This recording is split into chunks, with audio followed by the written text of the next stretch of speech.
saya mau bilang nih, salam akal sehat. Nah, tahu dong salam akal sehat. Jangan terus teriak, tangkap penggal nista. Aduh, ngambil konten RAK, terus diupload, di menista, tangkap Deborah dan dalam Islam boleh LGBT, KPKIM, ya, Abu Daud 4547. Nah, di sini jelas ya, anak bawang ya, kayak si gitu ya. Stop, yang betina ini nyebut saya ini. Coba kata-katanya itu. Yang menyentuh kulitnya Rasulullah bebas dari neraka. Ini apa hubungannya dengan BGT itu apa coba? Anda mulut Anda itu comberan, saya bilang. Kalau Anda nggak suka, Anda boleh lapor kami. Anda mulut comberan. Benar nggak sih? Memperbolehkan nggak sih? Tetapi di sini ada hadis seperti itu. Siti Fatimah mengadu ke Rasulullah. Ya Rasulullah, katanya Husain sampean tidak adil karena nyiumnya beda. Nah, hadis ini luar biasa. Lalu oleh orang Kristen difitnah LGBT, buktinya nyium. Loh. Mereka para penghujat itu sudah kehabisan akal, sudah putus asa, nggak mampu lagi mencari-cari kesalahan. Yudas mencium Yesus, padahal bukan sanak saudaranya. Sementara Nabi mencium cucunya di... Jangan goblok karena kebanyakan makan bipang. Jadi jelas bahwa dia tidak sedang bertanya, tetapi sedang menghujat, ya, menghujat. Memang dia ngomong silakan naik, silakan. Alhamdulillah umat Muslim tidak ada naik yang kayak Aka.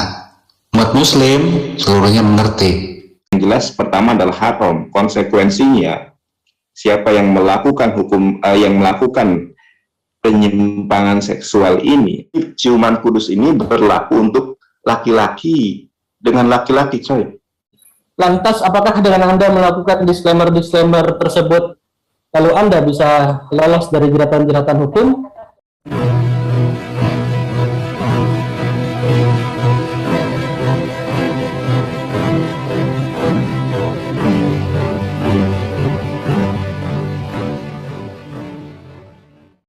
Assalamualaikum warahmatullahi wabarakatuh. Alhamdulillahirabbil alamin wassalatu wassalamu ala asyrafil anbiya'i wal mursalin wa ala alihi wa sahbihi ajmain, amma ba'du. Puji syukur kehadirat Allah Subhanahu wa taala karena kita diberikan waktu dan kesempatan berjumpa kembali melalui channel Salam Satu Akidah. Semoga kita semua dirahmati Allah dan diberi kekuatan serta keteguhan hati di dalam iman Islam untuk terus meningkatkan iman serta ketakwaan kita kepada Allah Subhanahu wa taala. Baik saudaraku semuanya, pada kesempatan kali ini saya akan menampilkan sebuah video bantahan ya dari ZCC terhadap apa yang dilakukan oleh si Deborah ya di channelnya sendiri, yaitu di RAK, yang mana di sini dia mencoba mengambil kesimpulan sekaligus memberikan pandangan negatif terhadap hadis yang dikutipnya ya, yaitu hadis Abu Daud, yang mana Rasulullah pernah mencium cucu beliau, dan ini disalahartikan oleh si Deborah ini menurut berdasarkan kebenciannya terhadap Islam. Nah, di sini ZCC akan memberikan jawaban serta bantahan, dan tentunya juga apa yang dilakukan oleh si Deborah ini membuktikan sebenarnya kepada kita semua bahwa mereka memang sudah tidak mampu dan tidak akan pernah mampu lagi untuk mengkritisi Al-Quran sebagai firman Allah Subhanahu wa taala, sehingga mereka kemudian lari kepada hadis-hadis yang kira-kira mana yang bisa mereka selewengkan. Nah, di sini juga sekaligus menunjukkan kebodohan dan ketololan si Deborah ini ya, di dalam mengambil kesimpulan suatu hadis tanpa mengetahui asbabun nurutnya. Nah, begitu juga di Al-Quran tanpa mereka ketahui asbabun nuzulnya. Nah, bagaimana video selengkapnya nanti kita akan dengar bersama. Namun sebelumnya saya mengucapkan terima kasih yang setinggi-tingginya kepada saudaraku semua yang sudah mendukung channel ini dengan subscribe. Juga yang baru bergabung, jangan lupa subscribe, like, serta di-share. Begitu juga kita dukung semua channel Islam dan terutama channel-channel yang berafiliasi dengan ZCC ya. Juga Ustadz guru saya, salam akal sehat. Nah, tanpa panjang mukadimah, langsung saja kita simak videonya. Selamat menyaksikan.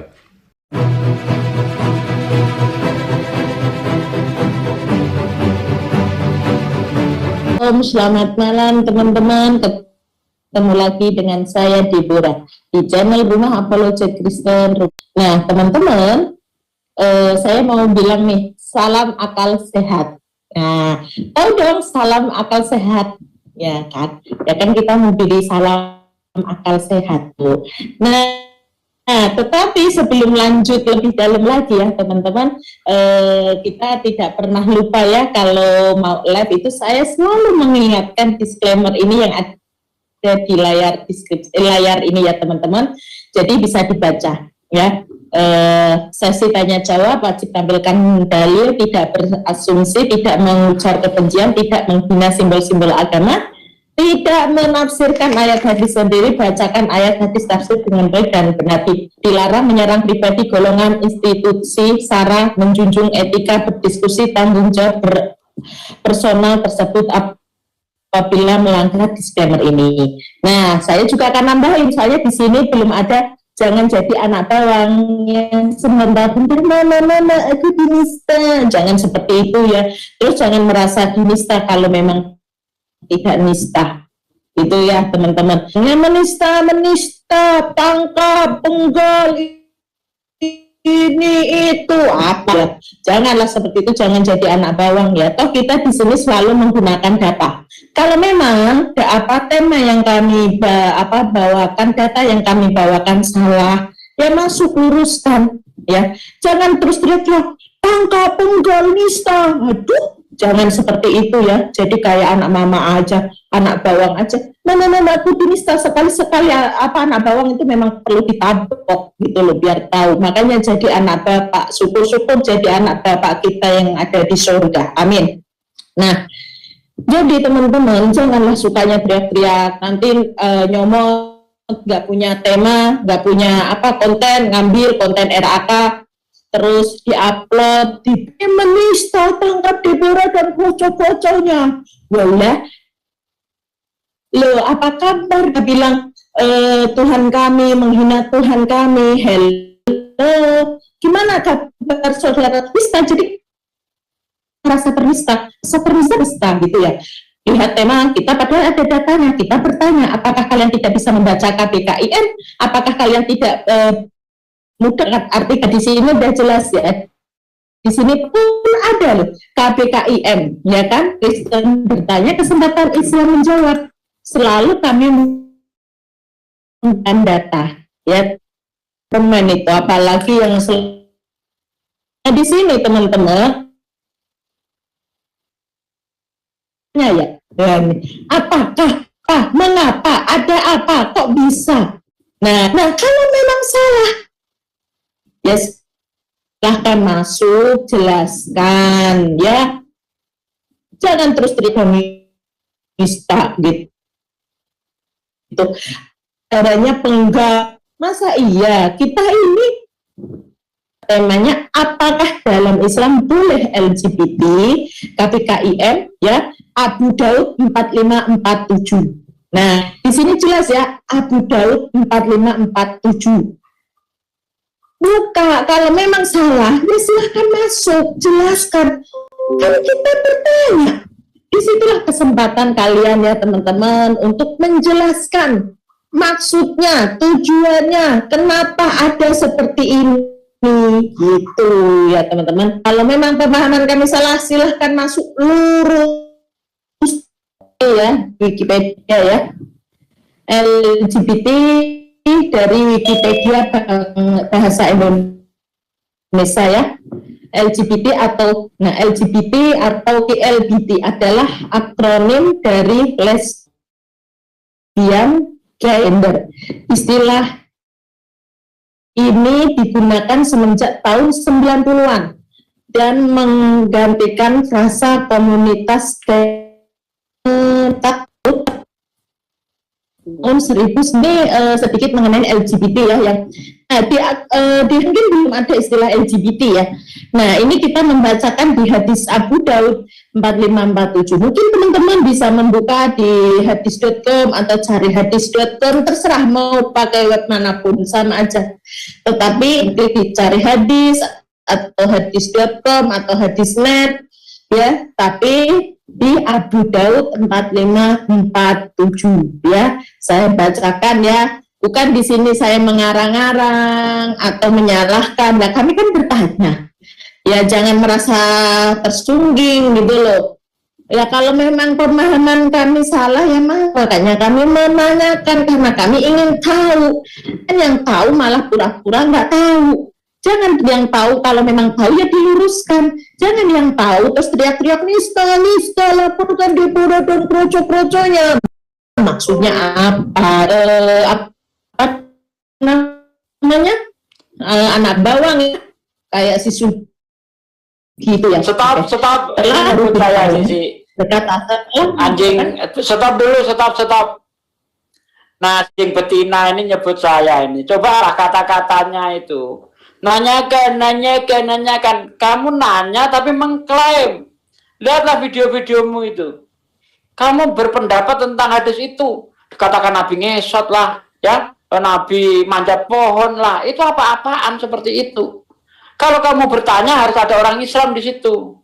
Sebelum ada orang Islam di situ, jangan kamu berpendapat. Jangan kamu berpendapat ya. Tunggu ada orang Islam naik, baru diangkat permasalahannya. Ini enggak, orang Islam belum ada di situ, Anda sudah berstatement, ya sudah menafsirkan sembah anjing perempuan. Ya, saya nggak peduli. Kau telah melecehkan agama kami. Gitu loh. Maka kalau kita lihat, dan saya sudah bertanya kepada pakar hukum, apakah ini bisa melanggar aturan atau tidak? Ternyata memang melanggar karena di situ tidak ada orang Islam ketika kamu membahas hadis itu. Ya, ini kembali lagi kepada video-video yang lalu ya. Kemudian memang bisa ini terjebak hukum nih si Deborah ini karena dia telah menafsir ya, dan kawan-kawannya itu dengan bodohnya mereka menafsir hadis gitu loh. Seperti kemarin juga ya, ketika ada hadis yang mengatakan ketika mau mengambil manfaat terus ada doanya, itu dipukul rata. Boleh menjinai hewan, boleh menjinai pembantu. Ini kan otak-otak soak seperti ini nih, ya. Tunggu orang Islam naik, baru kamu tanyakan. Jangan membuat keputusan apapun. Nah, kalau kami mereaction, beda lagi. Ada api, ada asap. Kamulah apinya, kami asapnya. Saya serang balik. Seperti itu. Yang lain mau menambah atau diteruskan videonya, silahkan. Oke, enggak, langsung. Jadi Bismillahirrahmanirrahim. Itu hadis itu yang lengkapnya gini. Ketika Rasulullah beliau di suatu mimbar ya, perkumpulan gini. Sekarang ini saya ingin ibaratkan pamitan ya, akhirin. Bahwasannya siapa yang punya salah ke saya, silakan. Ya, ibaratkan kalau punya hutang ngomong gitu ya, apa-apa saja, atau pernah disakitin saya minta halalnya gitu. Bahkan kalau tidak mau balas gitu. Nah, ini semua diceritakan oleh Rasulullah. Tiba-tiba semuanya diam, para sahabat semuanya diam. Karena dalam hati mereka, walaupun andaikan punya salah, mana mungkin kami mau protes? Ya Rasulullah pernah salah ke saya, masa? Kan tak mungkin gitu. Oh, dia Rasulullah.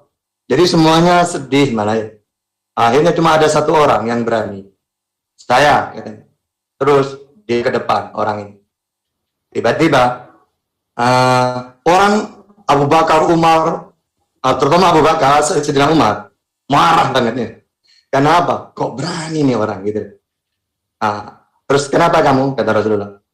Engkau pernah salah ke saya ya Rasulullah. Waktu di medan perang, engkau pernah dengan tongkatnya, kamu dorong, ayo maju. Gitu. Terus, nah sekarang saya ingin membalasnya ya Rasulullah. Sahabat semua terdiam. Aduh, kok berani? Katanya. Tiba-tiba, ya silakan lakukan. Sesuai dengan apa yang aku lakukan ke kamu. Nah, akhirnya, ya Rasulullah, saat itu saya udah pakai baju. Terus, ya Rasulullah juga buka dong, gitu. Ya sudah, setelah dibuka, maksudnya apa? Misalnya, di sahabat semua marah. Apa kata Rasulullah? Tenang sahabat, jangan, tidak apa-apa. Sesuai permintaan dia. Sesuai yang aku lakukan. Karena aku pernah dorong dia. Waktu ayo maju, kan perang panglima Rasulullah itu. Akhirnya setelah dibuka, malah dipeluk Rasulullah, dicium. Akhirnya apa? Kenapa kamu lakukan ini? Kata Rasulullah. Ya Rasulullah, aku pernah mendengar. Barang siapa kulitnya, menyentuh kulitnya Rasulullah, bebas dari api neraka. Akhirnya sahabat itu malah, wah hebat orang ini. Saya saja tidak pernah menyentuh sampai segitu. Berarti apa? Ini orang cari berkah gitu loh. Karena ada hadis, Rasulullah mengatakan, yang menyentuh kulitnya Rasulullah, bebas dari neraka. Ini apa dengan BGT itu apa coba? Tidak ada sama sekali. Ya, justru saat itu para sahabat itu kagum ke orang ini. Ternyata dia bukan lancang, tapi punya maksud, ingin apa? Ingin keselamatan gitu ya. Supaya tidak tersentuh api neraka. Itu ceritanya seperti itu, hadis itu. Gitu deh. Ayo monggo yang lain. Oke, saya tambahkan sedikit ya, boleh? Ya, silakan bagikan. Oke, di situ Deborah sok-sok bikin disclaimer sekarang, tetapi di situ adalah room Kristen yang menyiarkan semua channel Kristen dan tidak ada satupun Muslim di situ. Terus apakah disiplin ilmu apakah yang dimiliki oleh Deborah ini sok-sokan mengupas hadis? Orang kita yang Muslim sendiri kalau tidak menguasai itu tidak berani mengupas hadis dengan sembarangan. Apalagi ini non-muslim begitu ya. Jadi terjadilah sebuah monolog di situ, tidak ada dialog begitu loh. Jadi artinya anak mama.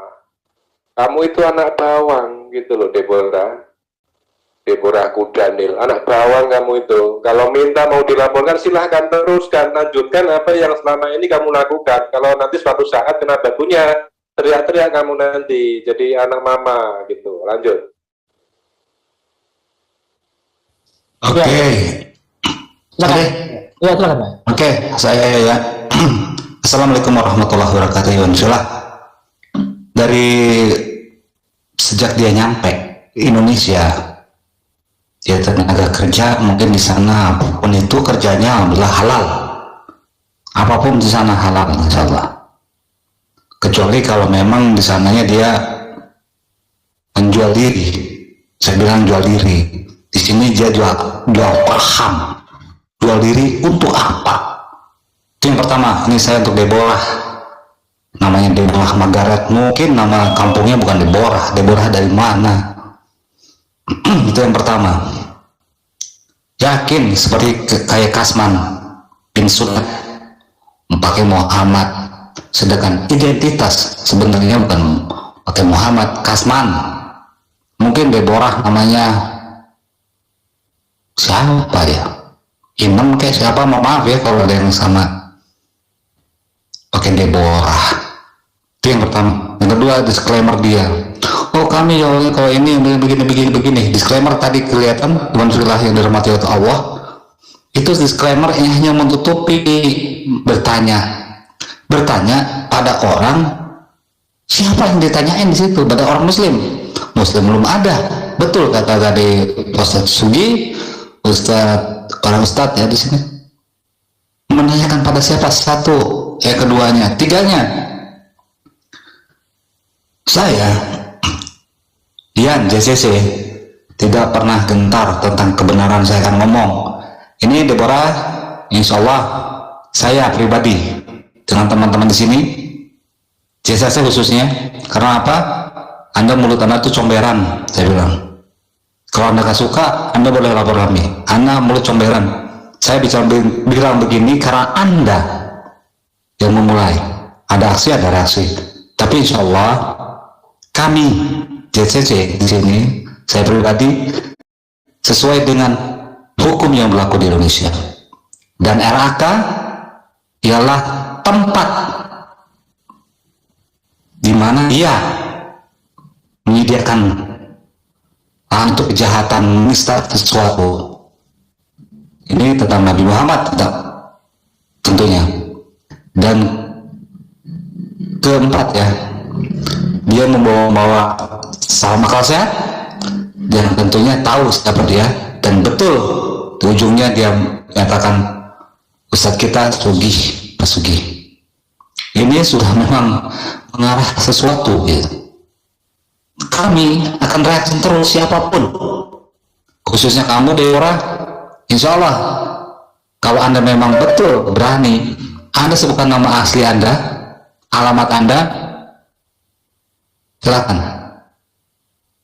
Simple. Kalau Anda mau nanya saya akan jawab alamat saya nanti. Gak usah Anda ini telepon masuk ke JCC, tuh, bukan kami ngejago, bukan kami apa-apa. Kami memang punya yayasan dan jelas yayasan kami. Kalau RAK Zoom Anda, no way. Saya ingatkan kamu, soal masalah soal hadis nanti akan dijawab sama orang Muslim, saksi ahli dalam agama ini. Di mana? Pengadilan, bukan di sini ranahnya. Anda itu sudah menanya tapi memberi komentar yang lain. Kalau nanya ya sudah nanya, baru dijawab. Siapa yang menjawab itu terserah. Menjawab ya orang Muslim yang mengerti. Ini dasar ini, kenapa saya bilang begini? Ada seseorang yang mengatakan saya tergoncang dengan hadis-hadis ini. Ini yang membuat Islam ini jelek. Mereka itu sering membawa hadis. Saya capkan itu. Ini satu orang ini. Ingatkan itu. Siapa itu? Kalian tahu siapa dia? Saya tergoncang dengan dengar hadis-hadis ini. Nanya pada ini, saya nggak pernah tanya begini.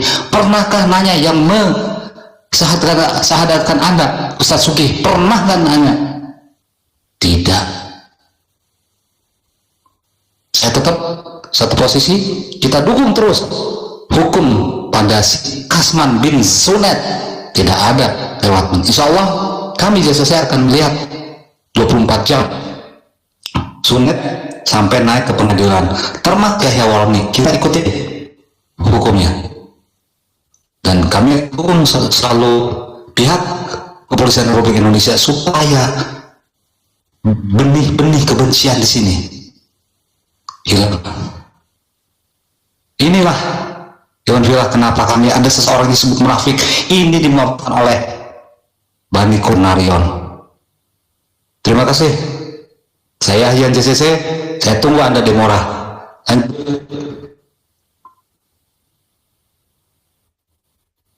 Oke, makasih Pak Yan. Kalau nggak ada yang lain, kita lanjut videonya lagi ya. Lanjutkan videonya.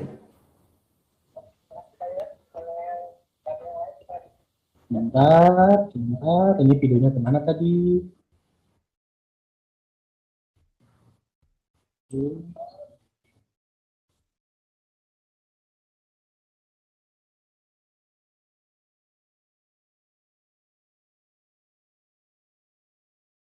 Ada kesalahan teknis sedikit. Oke, ini dia.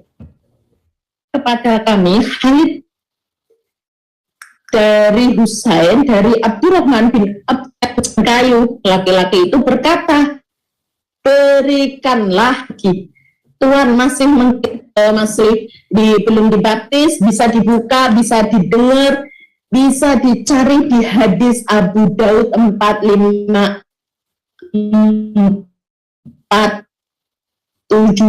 Ya, bukan kita mengarang-arang, ini saya bacakan. Nanti terus kalian teriak-teriak lagi, bilang ke mamanya lagi, saya dinista sama Deborah, saya dicubit sama Deborah. Kalau saya mah nggak mau nyubit, sekalian ditabok.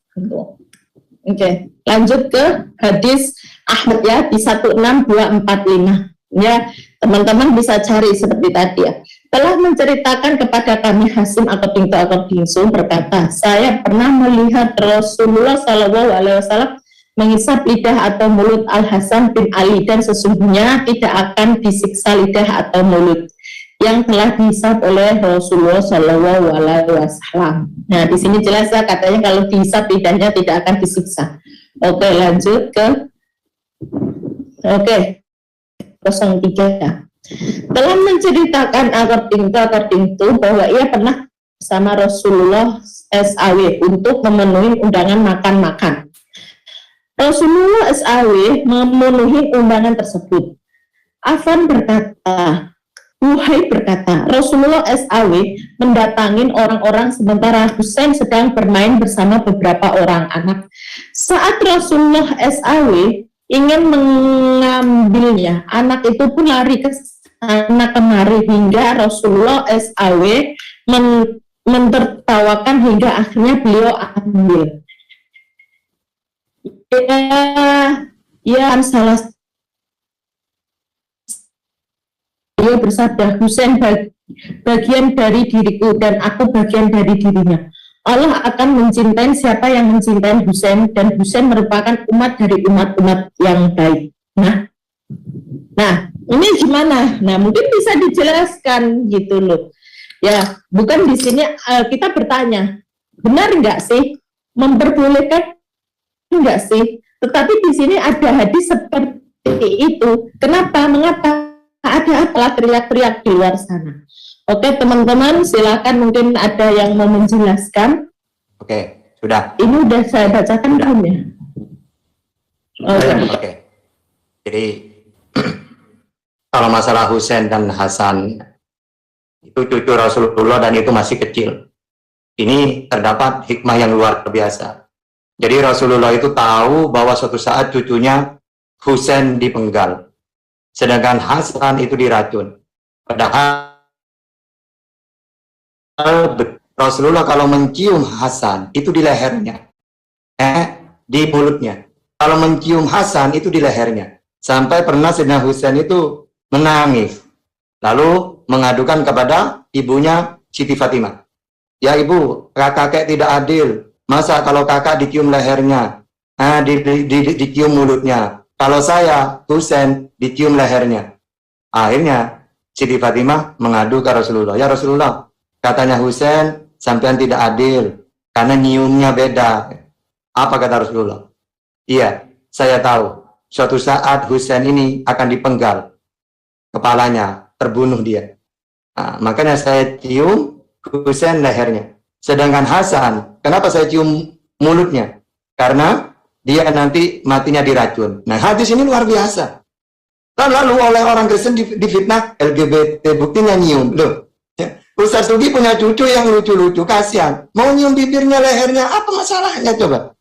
Ya, nah diarahkan yang tidak, makanya kalau kita itu tidak tahu sejarahnya, cuma baca hadis, cuma ada cium-cium dianggap LGBT. Apalagi itu cucunya masih kecil, coba. Makanya baca dengan jelas itu. Tadi hadis yang tadi itu lagi tentang apa ya?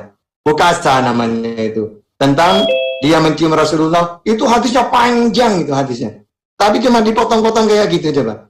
Ya makanya kalau lawan JCC jangan Anda mengeluarkan satu kalimat saja. Saya tahu hadis itu kayak apa maknanya. Dengan asbabul wurudnya. Gitu. Oke, lanjutkan yang lain.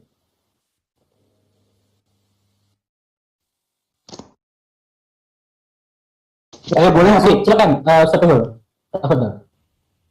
Iya, yang pertama ya, ada orang yang sulit mengucapkan sesuatu karena permasalahan di lidahnya ya. Lidah itu kan alat bantu juga ketika kita mengucap sesuatu atau berkata-kata. Ada yang sulit karena bahasanya masih asing, misalnya para mualaf ya. Jadi kesalahan itu bisa saja terjadi sulit ketika pertama kali belajar. Tetapi perhatikan ya, orang yang sudah seharusnya dan selayaknya yang menyebut salawat itu jangan sampai salah ya. Apalagi dia nih gembar-gembornya kan pernah di Arab, bisa berbahasa Arab. Perhatikan nanti kalau dia menyebut, makanya berikutnya dia nggak mau menyebut itu, lalu disingkat, itu hak dia ya. Tapi ketika menyebut Al-Quran ataupun nama baginda Rasulullah SAW ketika disebut oleh orang yang menghujat, itu nggak rela itu. Ayat-ayat dari Allah, firman dari Allah, kemudian sholawat itu melekat di hatinya orang-orang busuk seperti ini, maaf, di lisannya orang-orang busuk seperti ini, itu tidak akan sempurna pengucapannya. Kedua, ini juga kita ambil pelajarannya, bahwa pada dasarnya mereka para penghujat itu sudah kehabisan akal, sudah putus asa, nggak mampu lagi mencari-cari kesalahan dalam Al-Quran, lalu yang dikorek-koreknya hadis, dengan anggapan hadis itu jumlahnya ribuan, dan orang tidak banyak yang mendalami hadis. Tetapi bukan berarti nggak ada. Kalau dia macam-macam soal itu, ya kita sikat lah. Kalau tadi Gurunda Sugi bilang ini adalah anjing betina, ya saya bahasa Inggrisnya aja deh. She is a bitch, ya, wanita, anjing perempuan jalang ini, anjing perempuan jalang. Lanjut, standby.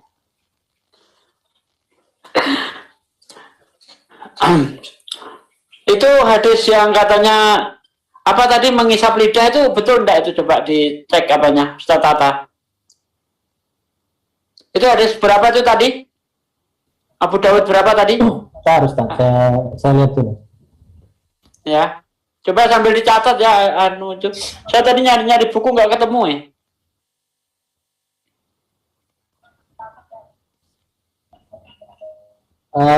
Berapa ini tadi? Ya itu kalau hadisnya benar ada, tapi itu memang itu Ya, hanya saja diselewengkan kayak gitu. Padahal itu memang apa? Rasulullah itu sedih. Makanya dalam sejarah Rasulullah itu tahu bahwa suatu saat Hasan itu diracun, sedangkan Husain di Karbala kan dipenggal memang kan. ya. Nah, ini waktu beliau masih kecil udah tahu Rasulullah. Makanya kalau mencium Husain itu di lehernya, seakan-akan mengenang gitu, ya Allah, suatu saat ini akan dipenggal cucuku. Nah, seakan-akan gitu. Iya, iya. Jadi gini ya. Iya. Kalau kita boleh serampangan seperti orang-orang Kristen, ketika Rasulullah mencium cucunya baik di leher atau di mulutnya, lalu diartikan Islam membolehkan LGBT. Ini kalau kita boleh serampangan ya, kita boleh juga dong menuduh Yesus itu juga gay. Ini kalau kita serampangan ya, karena di dalam Matius 26 ayat 47 sampai ayat 48, di situ sangat jelas dikatakan begini. Setelah Yesus selesai dengan segala maaf ini ayat 1, tunggu dulu, ayat 47 40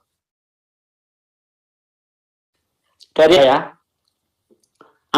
Waktu Yesus masih berbicara dengan Yudas, salah seorang dari ke-12 murid itu, dan bersama-sama dia serombongan besar orang yang membawa pedang dan pentung, disuruh oleh imam-imam kepala dan tua-tua bangsa Yahudi.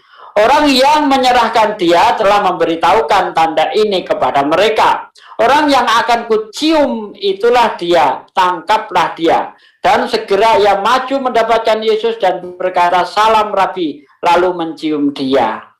Yudas mencium Yesus, padahal bukan sanak saudaranya. Sementara Nabi mencium cucunya dipermasalahkan.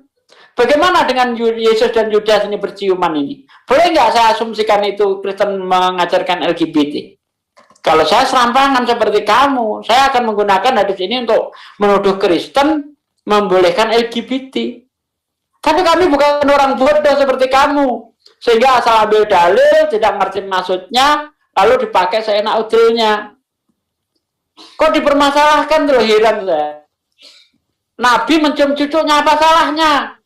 Kamu mencium anakmu, misalnya, yang perempuan berarti kamu apa namanya bisek gitu, atau lesbi gitu. Apalagi masih kecil.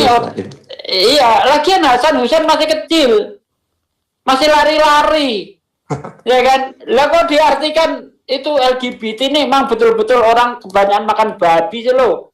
Otak lo jadi isinya lemak babi doang, nggak bisa mikir gitu. Ya lanjut. Ya, tambahan sedikit, boleh ya, moderator sedikit aja. Silakan. Ya, tadi ketinggalan, kelupaan soalnya. Terus sudah ingatkan oleh Ustadz Tata ya, Gurunda Ustadz Tata. Itu Nabi itu kan memiliki kalau bahasanya ya, Jadi bahasa Inggrisnya itu prophecy. Betul, itu saya pernah baca kok mengenai hadis tersebut. Jadi Rasulullah itu tahu kemudian berduka lah, ya Allah anak cucuku gitu ya. Itu tapi kan nggak disebut saat itu kepada kedua orang tuanya Hasan dan Husain ya. Nah itu yang kemudian jangan goblok karena kebanyakan makan bipang. Budaya masyarakat, nggak usah bicara agama dulu nih, budaya masyarakat di masa 1400 tahun yang lalu dibawa ke dalam budaya sekarang. Ini pasti nih Bina Jalang ini akan bilang, oh tapi masalahnya kenapa ciumnya harus di mulut dan di leher gitu. Tapi yang dia arahkan itu kan tadi sampai di highlight, sampai disorot itu mencium di bibir. Itu sudah ada maksud busuk ya, maksud busuk itu. Jadi jelas bahwa dia tidak sedang bertanya, tetapi sedang menghujat ya, menghujat kepada Nabi besar kita Sallallahu Alaihi Wasallam. Lanjut, standby. Betul, Ustadz. Oke, sebentar sebelum ini. Jadi dibulak-balik memang dia ngomong silakan naik, silakan. Alhamdulillah umat muslim tidak ada naik yang kayak kakak. Umat muslim seluruhnya mengerti. Kalau ada masuk ke sana umat muslim, berarti mereka tidak tahu bagaimana dia supaya tidak jadi fitnah. Alhamdulillah dari tadi nggak ada umat muslim di situ. Itu yang pertama. Yang keduanya, siapa sih Deborah? Tadi Bang Setunggul bicara bagaimana adat istiadat dahulu 1400 tahun yang lalu. Pertanyaan, bagaimana 2000 tahun yang lalu Romawi? Bagaimana? Terkait juga ada, coba Anda nanti buka nih, oke? Ini bisa dilihat nanti. Ini siapa ya? Oh, Bang Etan. Bang Etan nanti nambahin. Alhamdulillah. Ini yang server Pasbi Rabi nanti ini kita terakhir kita balikin dengan ayat-ayat mereka itu, Bang Masbi. Oke ya Masbi ya. Mungkin yang lain silakan dilanjut. Ya, terima kasih Pak Yan. Silakan Pak R7, ada yang mau ditambahkan?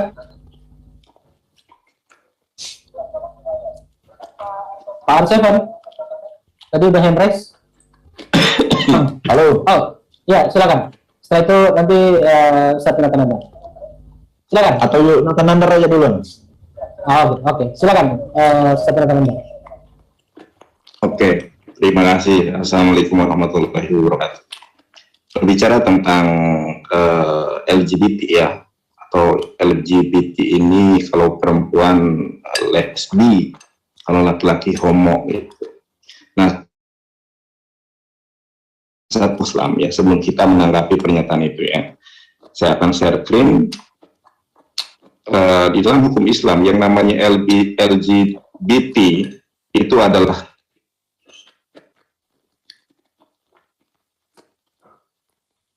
Mari, kemit Ustaz Tindakan Anda.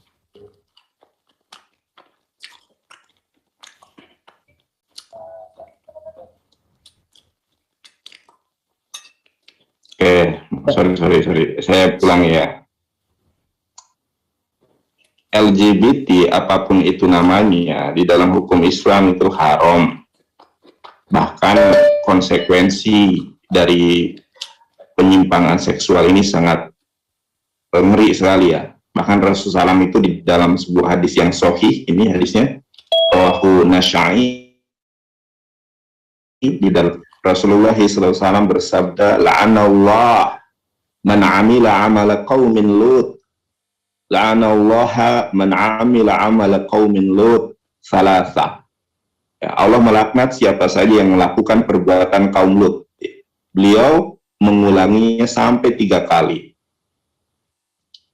Kemudian di dalam hadis yang lain, hadis riwayat Tirmizi, la yanzurullahu ila rajulin ata rajulan au ra'atan fi dubur.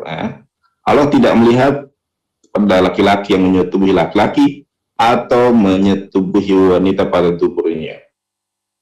Nah, bahkan kalau kita lihat di sini, saudara, hukum dari LGBT ini yang jelas pertama adalah haram. Konsekuensinya siapa yang melakukan penyimpangan seksual ini dihukum, kalau yang pelaku homoseksual itu ya didorong dari ketinggian sehingga dia meninggal. Itu implikasi dari penyimpangan seksual ini. Jadi di dalam Islam tidak ada itu yang namanya memperbolehkan LGBT. Haram, jelas keharamannya. Lalu kalau mencomot hadis tentang mencium Hasan dan Husain, pertama, Rasulullah SAW itu tidak pernah mencium mulut ya ataupun leher kecuali cucunya yang masih kecil, itu pun sebagaimana tadi disampaikan oleh Ustadz Tahta, tidak pernah melakukan hal ini kepada laki-laki lain. Dan ini beliau mencium ini karena nubuatan, ada asbab penyebabnya. Karena kalau kita melihat hadis ini kan ada asbabul wurudnya ya. Hadis ini berkorelasi di dalam hadis-hadis yang lain. Kalau kita berbicara Al-Quran, ada metodenya. Ada memahami Al-Quran dengan metode bil ma'thur, metode bil riwayah. Ketika kita memahami hadis, harus dilihat ya asbabul wurudnya, atau sebab-sebab hadisnya itu ada itu kenapa. Ternyata salah satunya adalah diungkap oleh Ustadz Tahta bahwa karena kematian dari dari cucu Rasulullah SAW ini sangat tragis. Yang satu, sebagaimana kita ketahui di tragedi Karbala itu, ya Husain dipenggal. Tidak pernah Rasulullah SAW melakukan hal ini kecuali kepada Hasan dan Husain. Dan itu pun pertama karena itu adalah cucunya.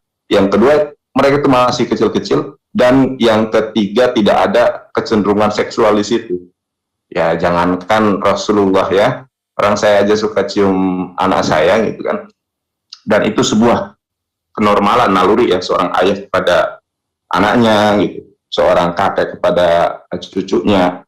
Dan kita akan melihat saudara, di dalam Injil Apokripa, ingat Injil Apokripa itu bukan Injil palsu ya, ini yang kerap kali disampaikan oleh oton-oton begoder ya.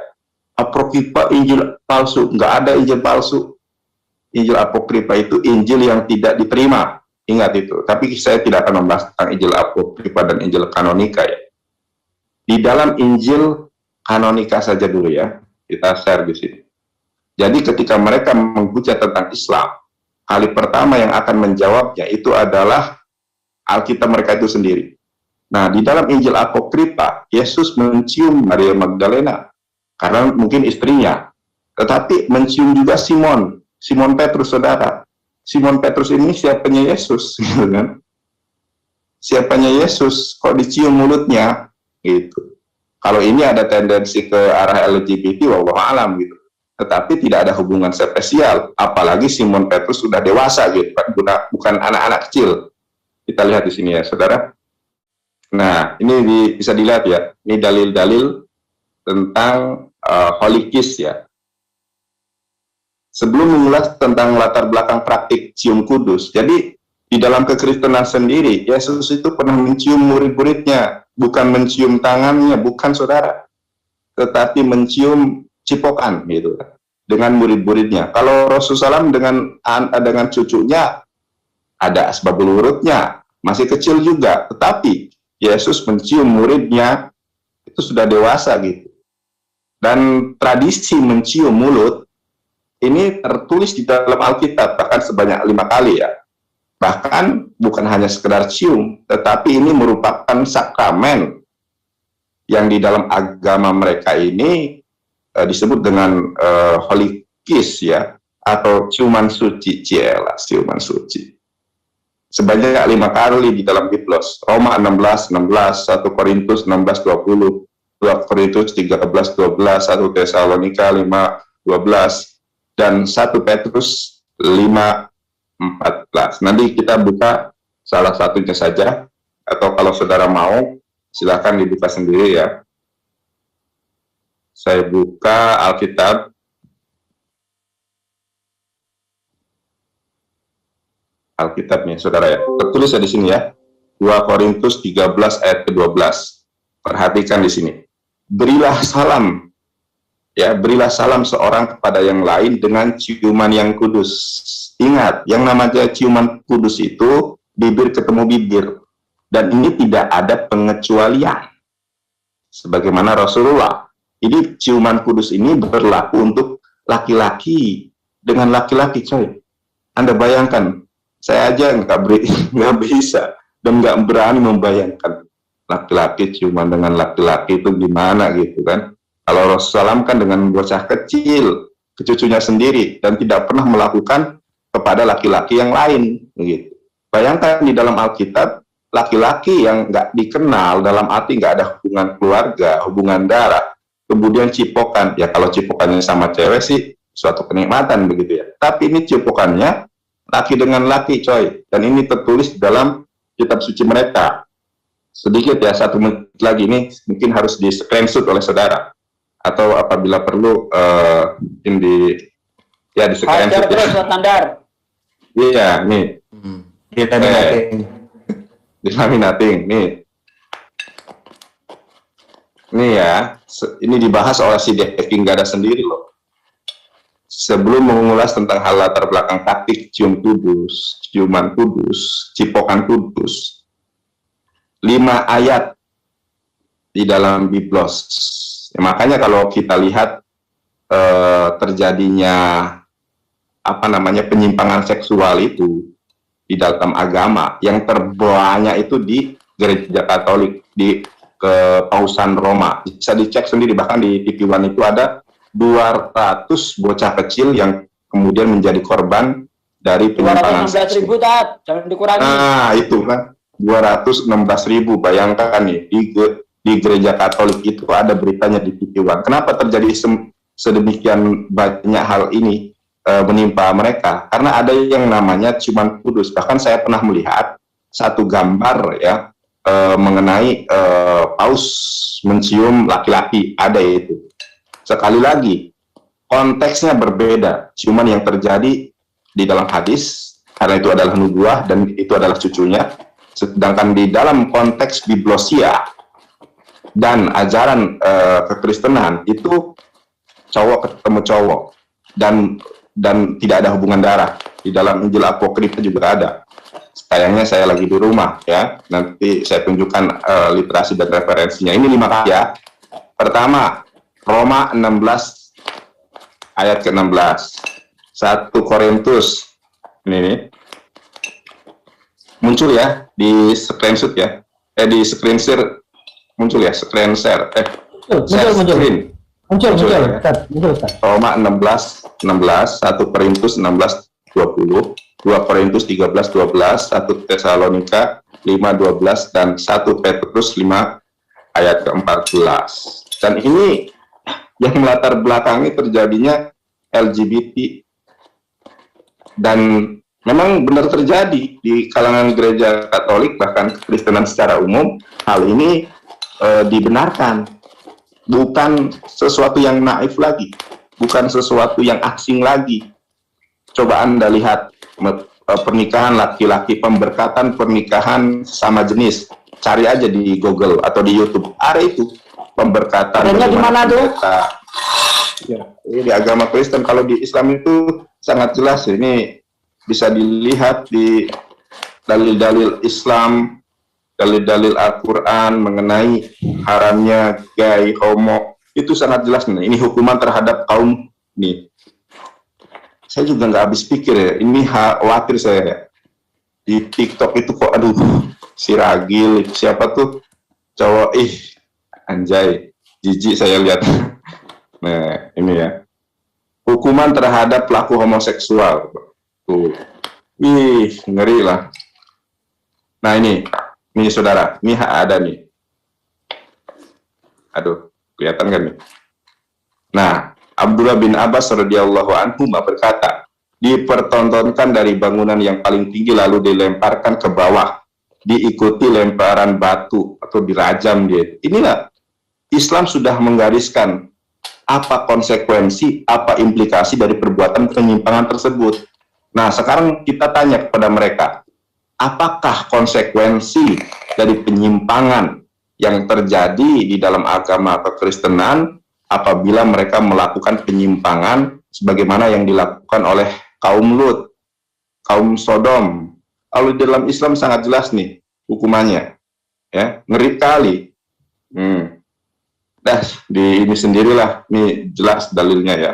Makanya umat Islam sangat anti, sangat kemudian mengingkari terkait penyimpangan seksual semacam ini. Kok ada pisang ketemu pisang ya, padahal sorabi itu enak, donat itu sangat enak. Wallahu a'lam. Terima kasih. Baik, terima kasih Pak Dr. Silakan Bang R7, ada yang ditambahkan? Ya, baik. Assalamualaikum warahmatullahi wabarakatuh. Waalaikumsalam. Ya, lagi-lagi hari ini kita mau menceramahi orang-orang yang tidak mengerti tentang Islam. Jadi, yang saya mau bahas pertama adalah masalah tadi sudah dibahas sama Ustadz yang atau Ustadz Tata yang ada apa yang barusan tadi. Jadi kalau kita biasa dengar orang bilang cucu itu lebih manis daripada anak, maksudnya kasih sayang itu lebih naik 2 digit terhadap cucu ketimbang anak. Bahkan Rasul sendiri kalau melaksanakan sholat lalu Hasan Husain naik di punggungnya, seberapa lama dia di punggungnya, ya sebegitu juga lamanya dia sujud. Pernah juga salah seorang sahabat menegur Hasan Husain karena dia tiba-tiba naik di tempat yang tempat Rasulullah. Rasulullah bilang jangan, biarkan dia. Artinya kalau ini diperdebatkan lucu sekali kalau kita, apalagi kalau yang ngomong ini sudah pernah sudah ada cucu gitu ya. Nah, lalu kemudian kalau hari ini dianggap bahwa Islam itu membolehkan LGBT, maka kita lihat surat An-Naml ayat 54. Di sana disebutkan walutan idqala liqaumi atatuna al-fahisata wa antum tubsirun. Innakum la ta'tuna rijala syahwatan min dunin nisa'i bal antum qaumun tajhalun. Dengan adanya ayat yang turun ini maka terhadap Nabi Muhammad SAW bahwa dulu di zaman Lut ada penyelewengan yang namanya lesbi atau homo apapun namanya itu yang tidak sesuai dengan kaidah kodrat. Nah makanya diingatkan Nabi kita, kalau saja Rasulullah SAW diingatkan seperti ini, berarti ini adalah larangan langsung bahwa hal ini tidak boleh dilakukan sama jenis. Nah, itu selesai. Terus yang kedua, ini saya mau kasih tahu teman-teman di luar Islam ya. Di Islam itu ada namanya jangan menyerahkan sebuah urusan kepada yang bukan ahlinya. Artinya kalau kamu tersudut tidak mengerti agama, jangan lari ke ilmu tata negara. Cari ustaz, cari orang yang bisa tahu tentang ilmu agama itu. Karena kalau kamu salah memilih orang yang kamu minta diajarkan, maka kamu akan tersesat. Karena bukan ahlinya. Karena kehancuran itu akan ada kalau ilmu itu bukan pada tempatnya. Makanya itu di agama kami itu dianjurkan supaya serahkanlah urusan itu kepada yang ahlinya. Islam, seluruh Islam. Tapi tidak semua umat Islam tahu tentang ilmu agama. Ada yang memang sudah mengerti ilmu agama. Itulah yang kita cari untuk belajar ilmu agama itu. Supaya kamu tidak salah paham gitu. Kalau salah paham bahasa Inggrisnya itu apa ya, tapi bahasa Indonesianya itu dungu. Nah, supaya tidak dungu. Nah itu yang kedua. Lalu yang ketiga, kau jungkir balik pun untuk mencari kesalahan-kesalahan ini tidak akan pernah ketemu.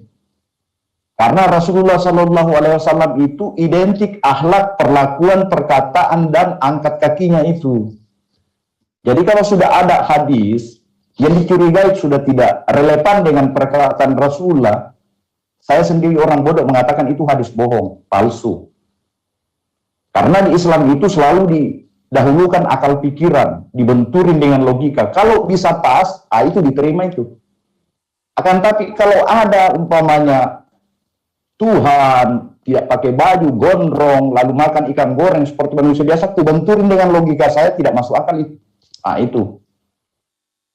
Jadi teman-teman sekarang mencari kelemahan-kelemahan yang tidak prinsip seperti ini tidak masuk prinsip ini, karena ini adalah kasih sayang seorang kakek terhadap cucu.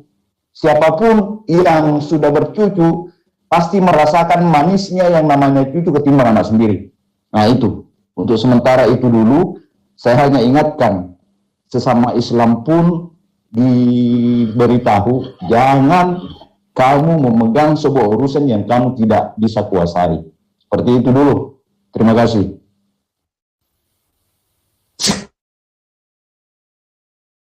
Dikit yang ada ya, Bang Roni. Jadi untuk nambahin dari Om R7, yang pertama tadi betul, harus yang ahlinya. Dan jangan merasa bahwa kita paling ahli, paling jago. Dan ada beberapa teman-teman dia, bukan siapapun dia, merasa paling. Ini yang sangat ini. Kalau toh memang rasa paling, ajarkan kami di sini. Kalau Anda di bawah pun sama, silakan ajarkan kami. Ada yang tahu hukum, silakan bicara tentang hukum. Ada yang pernah menyidik, silakan bicara tentang penyidikan. Lebih enak, lebih gampang, lebih simpel. Akan saya kalau misalkan nanya hukum, saya akan nanya Ustaz Nanar. Kalau saya nanya soal agama, saya akan nanya Ustaz Tahta. Itu. Jadi ada beberapa aspek. Kami punya guru punya guru punya terus sampai atas.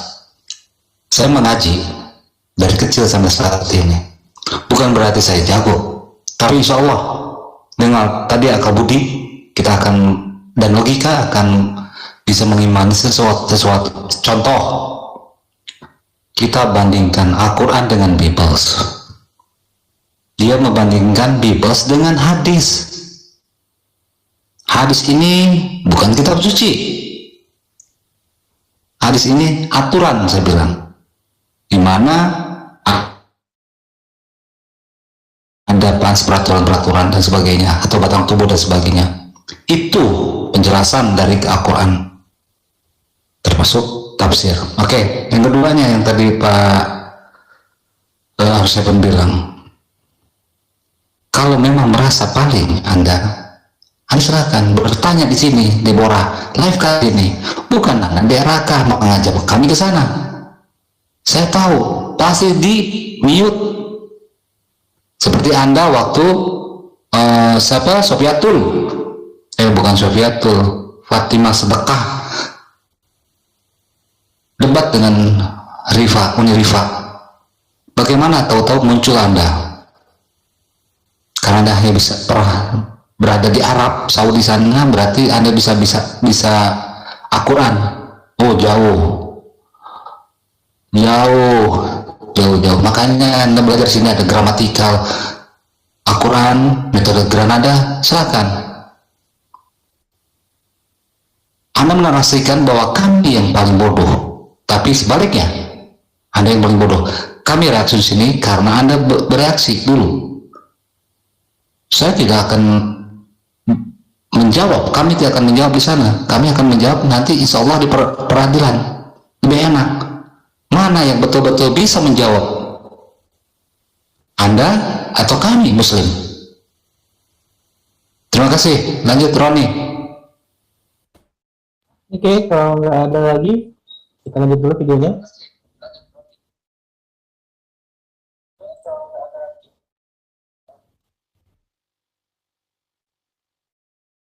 Baik. Memeluk dan mencium badan. Yang masih pertanyaan besar nih, ini bajunya siapa yang dilepas ini? Itu dia Pak, bajunya siapa ya? Ya. Tuhan masih mengenakan baju, padahal aku tidak mengenakan baju. Oh, dia sudah nggak mengenakan. Iya.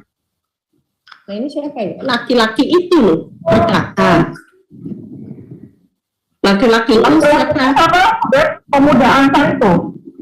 Kurang tahu ya. Di sini tulisannya laki-laki itu. Iya. Laki-laki itu udah nggak pakai baju, ya kan, berarti udah siap nungguin, ya kan. Loh kenapa Rasulullahnya belum? Gitu loh. Kurang lebih maksudnya begitu. Coba baca ulang lagi deh, biar jelas. Nah ini juga pertanyaan, ini apa yang buat tertawa nih? Tiba-tiba Nabi SAW menusuk lambungnya dengan kayu. Laki-laki itu berkata, berikan aku hak untuk menghisos. Lalu beliau bersabda, lakukanlah. Laki-laki itu berkata lagi, harusnya begitu. Inilah yang aku mau. Setelah dibuka, dicium, dipeluk, dicium lagi gitu, terus dia bilang, inilah yang aku mau. Gitu. Ulang lagi biar kita detail. Bahasnya tuh ngupasnya satu persatu. Dari depan itu yang saya masih bertanya itu gini loh, seorang laki-laki Ansar lalu gini, yang lalu ada sesuatu yang membuat mereka tertawa.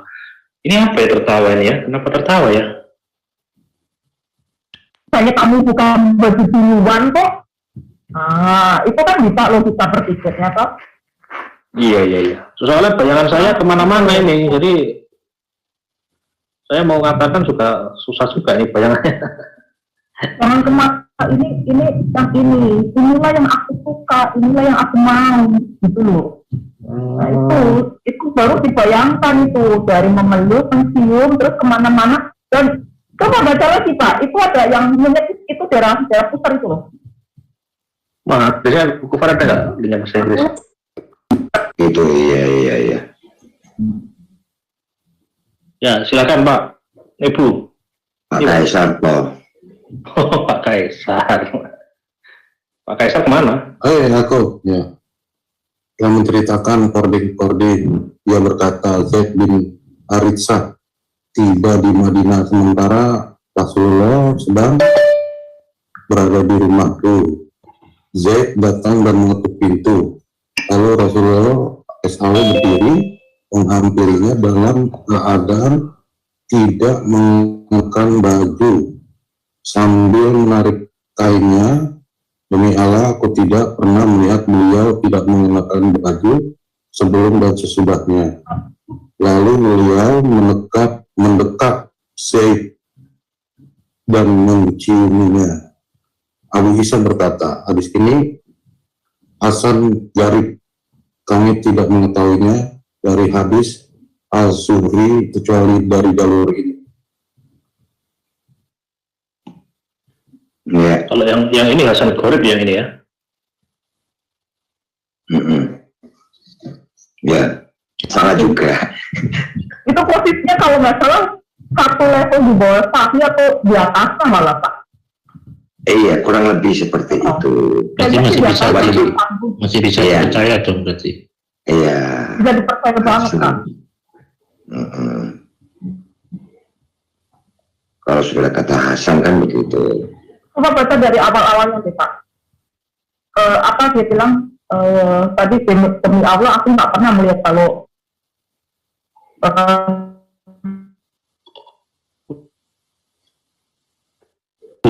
bagus berarti kan bisa diterima loh kalau bagus. Hasan Garib tidak sama dengan istilah Hasan. Dan Hasan Garib adalah Hasan atau bagus secara sanad dan tidak dikenal asing Hasan Garib. Disebabkan karena salah seorang perawinya meriwayatkan hadis tersebut seorang diri. Ustaz, kepanjangan nih. Tutup dulu komentari. Ustaz Tata, mungkin Ustaz Tata. Ada pun. Halo Ustaz Tata. Oke, jadi gini. Itu komentarnya. Iya. Itu pertama. Pelan gimana? Pelan-pelan. Iya, agak pelan, jangan cepat-cepat. Iya, supaya mereka itu ngertos gitu. Lanjut. Pertama itu Zaid itu kan anak angkat. Nah, Anda kan hadis itu sudah benar kayak gitu. Nah, terus itu tidak ada hal-hal yang mengarah ke apapun. Apalagi dijelaskan itu gorib. Jadi gorib itu ibaratkan hak asing gitu.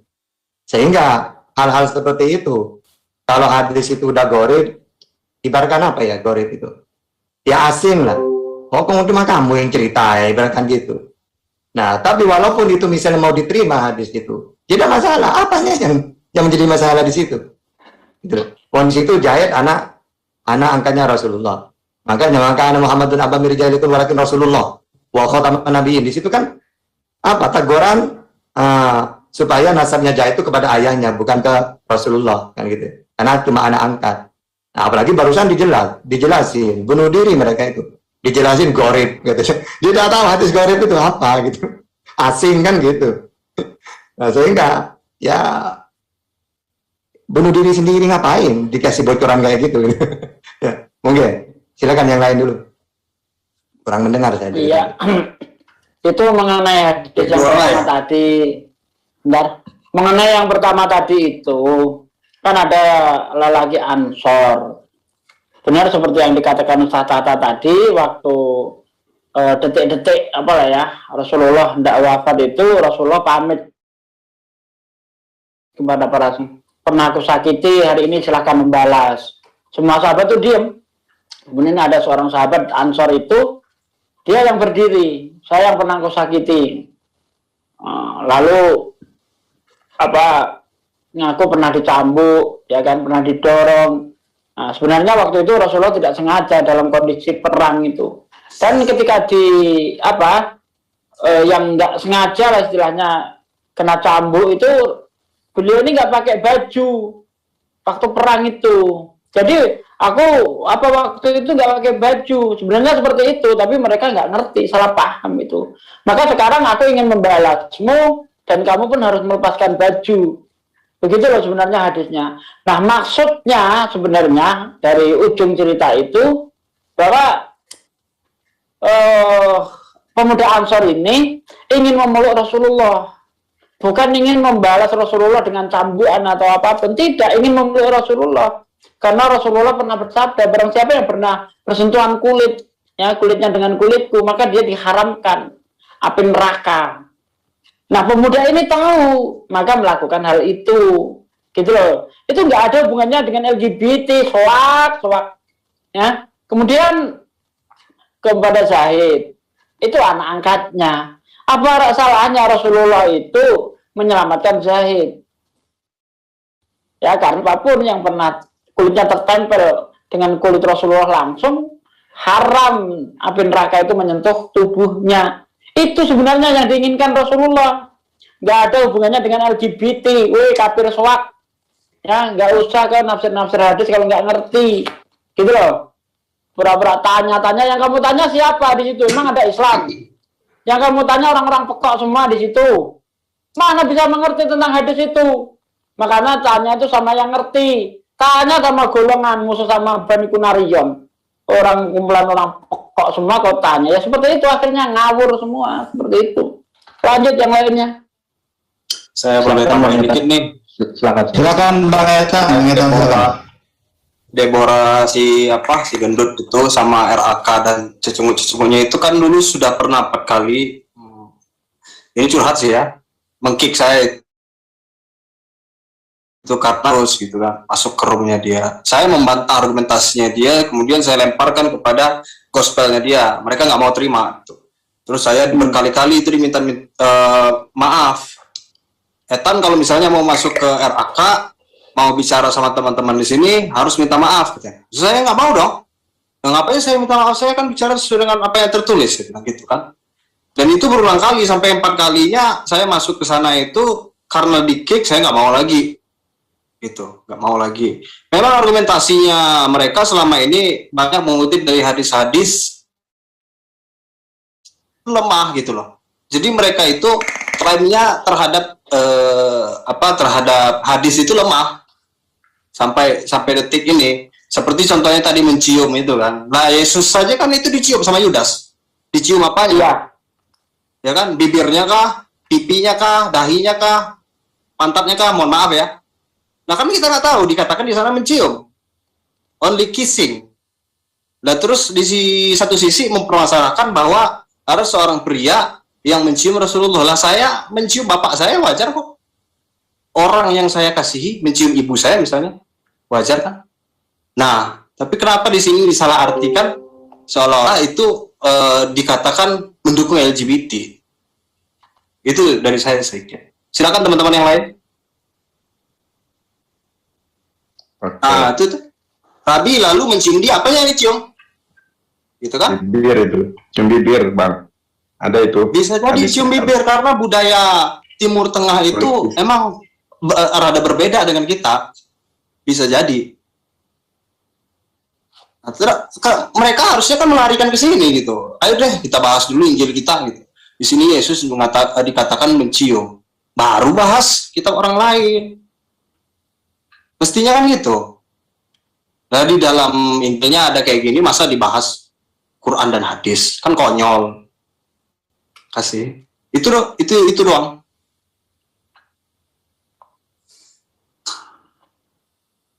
Oke, silakan Bang Nanda. Terima kasih Bang Ethan atas statementnya. Silakan Bang Nanda. Ya betul. Sebetulnya kejadian, iya, kejadian apa namanya itu hadis mengenai mencium itu ya, itu bisa kita lihat apa yang melatar belakang. Nah, gitu kan, apa yang melatar belakangi atau sikap batinnya seperti apa. Kalau di dalam hukum positif itu mens rea, sikap batin seseorang ketika melakukan delik pidana itu seperti apa dan bagaimana. Nah, kalau kita melihat hadis yang kemudian tadi disalahpahami, disalah tafsiri, itu berkenaan bagaimana seseorang itu ingin mendapatkan keselamatan di akhirat nanti. Karena tadi ada nas, siapa yang bersentuhan kulitnya denganku terbebas dari panasnya neraka jahanam. Itu kan unsur batinnya, kenapa dia melakukan semacam itu. Sedangkan yang namanya LGBT, homoseksual, lesbi dan lain sebagainya, niat batinnya itu karena ada kecenderungan penyuka sama jenis. Tentu ini berbeda, dua hal yang tidak sama, konteksnya berbeda. Kenapa Rasulullah mencium cucunya? Karena tahu bahwa di kemudian hari cucunya ini yang satu dipenggal, yang satu diracuni, gitu. Ada nubuah di situ. Dan ini tidak pernah dilakukan kepada yang lainnya. Lalu ada pun yang sahabat itu kemudian memeluk Rasulullah SAW, mens rea-nya, sikap batinnya apa kan? Karena sahabat ini ingin mendapatkan keselamatan. Lalu apa penyebabnya sehingga Rasulullah SAW itu kemudian membuka baju itu ya? Karena ingin di awal matanya sangat jelas, siapa yang pernah aku pukul silahkan pukul balik gitu kan, siapa yang pernah aku lukai silahkan, ada kisos gitu. Nah, di saat itulah ada seorang yang berdiri, aku ya Rasulullah tanpa sepengetahuanmu kepecut gitu ya. Nah, lalu Rasulullah ya sudah pecut aku gitu. Bahkan para sahabat waktu itu sangat geram gitu, kok ada seorang nabi, seorang rasul yang dicintai, ente malah berani untuk membalas, mengkisos Rasulullah. Ternyata niat batinnya, mens rea-nya gitu kan, dia ingin memeluk Rasulullah SAW, dan kecenderungannya bukan kecenderungan suka sama laki-laki gitu kan, tetapi unsur ingin mendapatkan keselamatan. Ini dua hal yang berbeda. Dan tadi sudah dijelaskan ya bagaimana Yudas juga mencium Yesus. Ini tentu, nah kalau ini dua hal yang berbeda, saudara. Kita tidak dapat menemukan ya apa penyebabnya sehingga si Yudas mencium mulut Yesus. Bahkan di dalam Injil Apokripa itu disebutkan. Dan ini ingat loh, ini berlaku terhadap seseorang yang kemudian bukan hanya satu orang. Ada Maria Magdalena, ada Simon dan lain sebagainya. Dia ini mencium, Yesus mencium mulut Maria Magdalena atau cipokan gitu kan. Ada itu cipokan itu kan mencium mulut ya. kemudian mencium Yudas, mencium Simon, itu ada literasi dan referensinya. Nah, kalau ada literasi dan referensinya, kenapa mereka tidak mengulas hal itu? Dua hal yang berbeda loh. Yudas itu siapanya Yesus, kalau dicium mulutnya. Atau Simon itu siapanya Yesus, kalau dicium mulutnya. Nah, kalau kita mau objektif di dalam melihat peristiwa ini, betul yang dikatakan tadi Bang Etan, harus melihat konteksnya. Kalau memang bersikap jujur ya objektif ya. Memang budaya kita dengan budaya mereka berbeda. Dan tadi saya sudah menyampaikan, di dalam kekristenan itu ada yang namanya holy kiss, ciuman suci. Bukan ciuman tangan coy. Kalau di kita kan, kalau mau berangkat sekolah, mau berangkat kerja, ya. Kalau anak mau berangkat sekolah, cium tangan bapaknya, tangan ibunya. Nah, kalau tradisi orang luar sana, bukan dicium tangan coy, cium mulut. Nah, kan? Dan ini tertulis di dalam naskah, di dalam kitab suci mereka, Biblosia. Ada 5 ayat yang kemudian mengemukakan tentang kejadian ini. Jadi terakhir dari saya, ketika mereka memfitnah Islam, menghujat Islam, yang menjadi atau yang membela hujatan mereka terhadap Islam itu, justru pembelaannya ada di dalam kitab suci mereka sendiri. Mudah-mudahan mereka sadar, kalau berani ayo aja diskusi dengan baik di JCC begitu. Terima kasih. Oke, dikit ya menambahkan ini apa yang melanjutkan apa yang kata Bang Nandar katakan tentang holy kiss. Ini saya ada literasinya nih ya. Boleh di-share ya. Ini kah yang disebut holy kiss? Oh, jadi ciumnya pakai ini homo atau gimana itu? Ini bukan cium tangan kan, cium bibir itu cocokan namanya. Parah. Rozi masih jomblo kan? Kalau yang udah nikah ini namanya cipokan. Cipokan yang dimiliki sini. Makanya di RAK itu kalau mau tentang hadis-hadis kayak gini ya, dikoreksi lagi. Coba dibuka Yohanes 13 ayat 23 coba. Yohanes 13 ayat 23 coba. Yohanes 13 ayat 3. Berat. 23. Ya. Salah. 23. Tuar. Baca keras-keras tuh. Seseorang di antara memiliki Yesus. Biar gue yang baca, lu kecil. Yang mana ini? Ayat berapa? 23. Oke. Seorang di antara murid Yesus, yaitu murid yang dikasihinya, hanya besar, bersandar dekat kepadanya, di sebelah kanannya. Pada murid itu, Simon Petrus memberikan isyarat dan berkata, tanyalah siapa yang dimaksudkannya. Kedua 5, murid duduk. Ya itu tengok tuh. Ada murid yang sangat dikasihi sedang bersandar di Yesus itu. Cie, Mas Rabi. Pakai rahasia. Siapa sih yang sangat dikasihi? Mas Rabi. Rahasia. Oh, bareng yuk. Kan tapi itu yang di kisah para rasul berapa ya itu ya? Kisah para rasul. Yang Paulus itu dicium habis-habisan itu loh. Iya. Sudah aku sampaikan itu ayatnya, ada 5 ayat. 5 ayat di dalam cium-ciuman. Penuh dengan bibir-bibir berarti Paulus. Kiss 23 Bang Bukan. Coba tadi Bang ini ditampilkan lagi gambar ciuman itu. Enggak di situ. Keterangannya di bawah coba lihat. Oke. Nah, coba perhatikan di sini ya. Berarti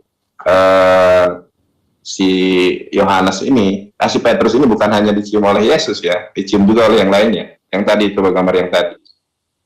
Nah, mana yang gambar laki-laki cipukan itu loh.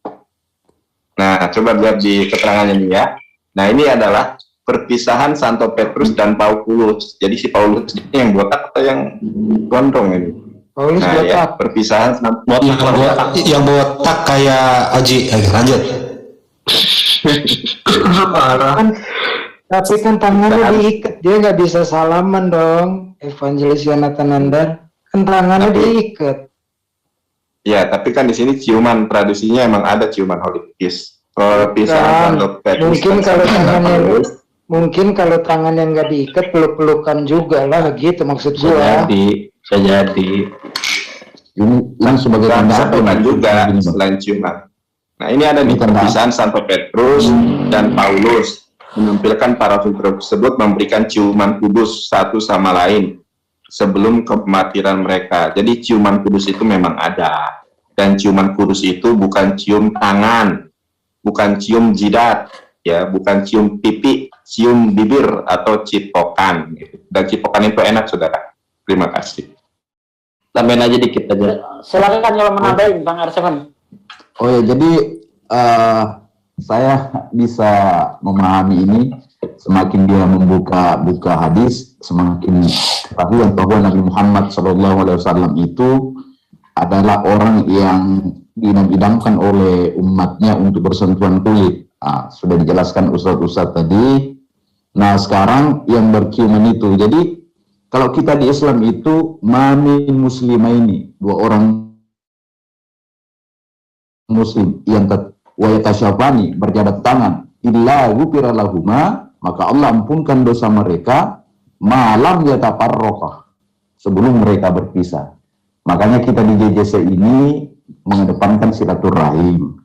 Walaupun jabat tangan itu tidak bersentuhan, tapi hati kami itu tetap bersentuhan. Nah, silakan kalian. Insya Allah. Silakan kalian menghujat. Semakin kalian menghujat, semakin kelihatan kebodohannya. Karena yang namanya kebodohan hakiki itu tidak akan bisa sempurna untuk menjadi seorang kebenaran hakiki. Silakan aja. Semakin kelihatan dungunya gitu loh. Kata kita tes uji. Lanjut. Betul, uji tes aja nanti di pengadilan. Pinter mana? Itu aja dari tadi kan. Lanjut. Nah, di sini si Deborah kayaknya pertama kali kita kita komentari itu parah sekali, itu hinaannya kepada Rasulullah, dianggap Rasulullah ngesot dan sebagainya. Nah, kemudian di dalam hadis ini, saya buka hadis tadi, di situ sebenarnya bukan jubah itu, ya, tapi wajah. Ini loh, ya, di situ dikatakan wajah bukan jubah, ya. Telah menceritakan kepada kami Ubaidullah bin Mu'az, telah menceritakan kepada kami ayahku, dan menceritakan kepada kami Hamas dari Syar bin Mansur, yaitu seorang laki-laki dari Bani Fazaroh dari ayahnya, dari seorang wanita yang dipanggil Buhaisyah dari ayahnya. Ia berkata, meminta izin kepada Nabi SAW, kemudian ia memasuki wajah beliau dan mencium beliau dan terus menemani beliau. Kemudian berkata, wahai Rasulullah, sesuatu apakah yang tidak boleh untuk dihalangi? Beliau bersabda, udara. Ia berkata, wahai Rasulullah, sesuatu apakah yang tidak boleh untuk dihalangi? Beliau bersabda, garam. Ia berkata, wahai Rasulullah, sesuatu apakah yang tidak boleh untuk dihalangi? Beliau mengatakan, engkau melakukan kebaikan adalah lebih baik bagimu. Nah, itu hadisnya. Di situ tertulis jubah, tapi di hadis yang saya baca ini wajah. Nah, Ustaz Atra, yang betul yang mana itu, Ustaz? Bentar ya Bang Nandar, nanti terusin Bang Nandar.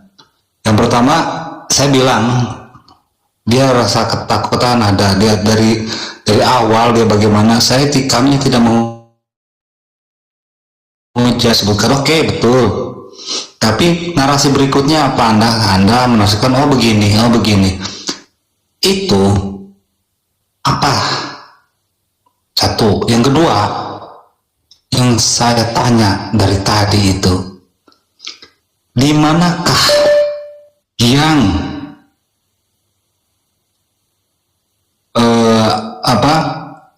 mesahkan pernikahan LGBT?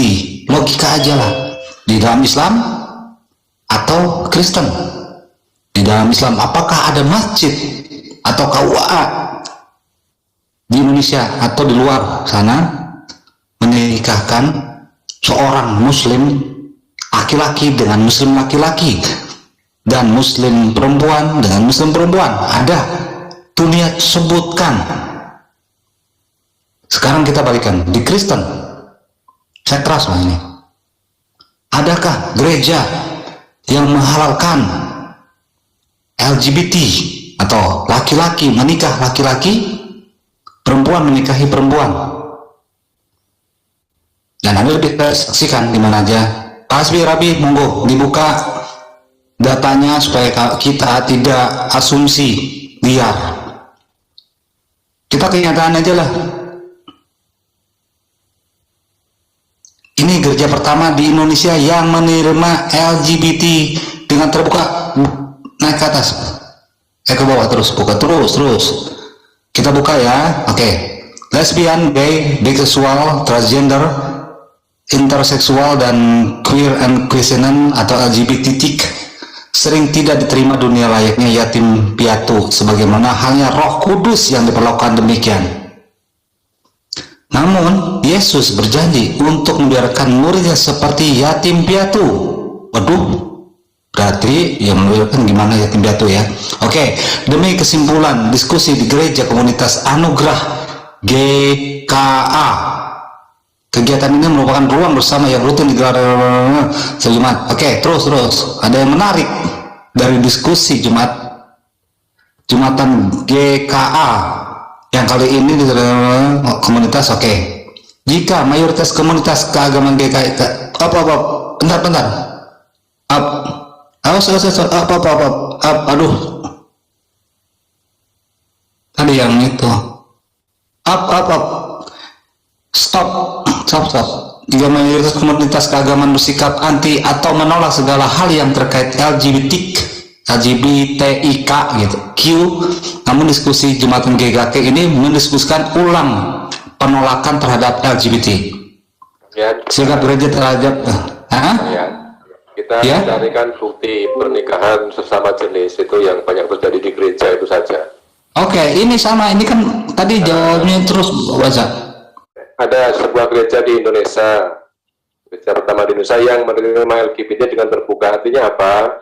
Di sini justru Kristen sendiri, pihak gereja sendiri yang melegalkan menerima LGBT dengan terbuka, dan kita kasih bukti-bukti yang lain. Itu tentang pernikahan sesama jenis banyak terjadi di gereja-gereja gitu. Oh, silakan. Bukan mesahkan mungkin karena undang-undang di Indonesia nggak boleh. Masih tidak boleh. Mungkin nanti Bang Nandar akan jawab soal undang-undang itu tentang LGBT. Tapi saya nanya, apakah Muslim dunia ada yang menikahkan di masjid laki-laki dengan laki-laki, perempuan dengan perempuan? Sekarang ada di gereja di dunia ini yang menikahi gereja nih, yang menikahi yang menikahkan laki-laki dengan laki-laki, perempuan dengan perempuan. Itu aja, Anda berpikir dengan logik lah. Terima kasih. Silakan Bang Nandar, dilanjut. Ya, sebelum ke Bang Nandar saya nambahin sedikit ya. Assalamualaikum warahmatullahi wabarakatuh. Alhamdulillah, ya, sekali lagi kita berdisklaimer busuk ya menurut saya. Lantas apakah dengan Anda melakukan disclaimer tersebut lalu Anda bisa lolos dari jeratan-jeratan hukum? Ya. Jangan sampai ketika ya nanti status Anda sudah berbeda ya sebagai orang yang terkena atau tersandung masalah hukum, lalu Anda kembali teriak-teriak di medsos ya, inilah kami kaum minoritas selalu ditindas ya, inilah kami minoritas dan bla bla bla bla bla. Sementara ya sampai hari ini kita tahu bahwa busuknya perilaku Anda. Nah, demikianlah saudaraku semuanya, kita tadi sudah dengar bagaimana ocehan serta fitnahan yang dilakukan oleh Deborah ini ya, dengan mengutip hadis kemudian membuat kesimpulan sendiri secara monolog ya, karena memang dia tidak dalam keadaan berdiskusi. Dan apa jawaban serta tanggapan dari saudara-saudara kita di ZCC tadi sudah cukup jelas ya mengenai hadis yang dikutip oleh si Deborah ini. Nah, tentunya apa yang dilakukan oleh si Deborah ini apabila berlanjut terus ya dia lakukan untuk menyelewengkan makna-makna dari baik Al-Quran maupun hadis, dilakukan secara monolog ya, tanpa melalui diskusi dengan umat muslim. Tentu ini akan berakibat buruk terhadap dirinya sendiri dan bisa-bisa juga bernasib sama dengan si Qasman bin Sunet. Nah, tentunya apa yang kita pendengarkan ini menjadi suatu bahan pelajaran bagi kita semua, bahwa sebenarnya mereka di luar yang beragama Islam sudah memang tidak mampu lagi mereka untuk mengkritisi Al-Quran ya, sehingga mencoba masuk melalui jalur hadis, yang mana mereka sendiri tidak mengetahui bagaimana tingkatan-tingkatan hadis, dan juga hadis tersebut bukanlah pegangan hukum utama di dalam Islam ya, karena tersebut apabila hadis tersebut bertentangan dengan apa yang tertulis di dalam Al-Quran, tentu secara otomatis hadis tersebut akan tertolak. Nah, demikianlah saudaraku semuanya, mudah-mudahan video ini ada manfaatnya bagi kita semua. Terima kasih atas perhatiannya. Assalamualaikum warahmatullahi wabarakatuh.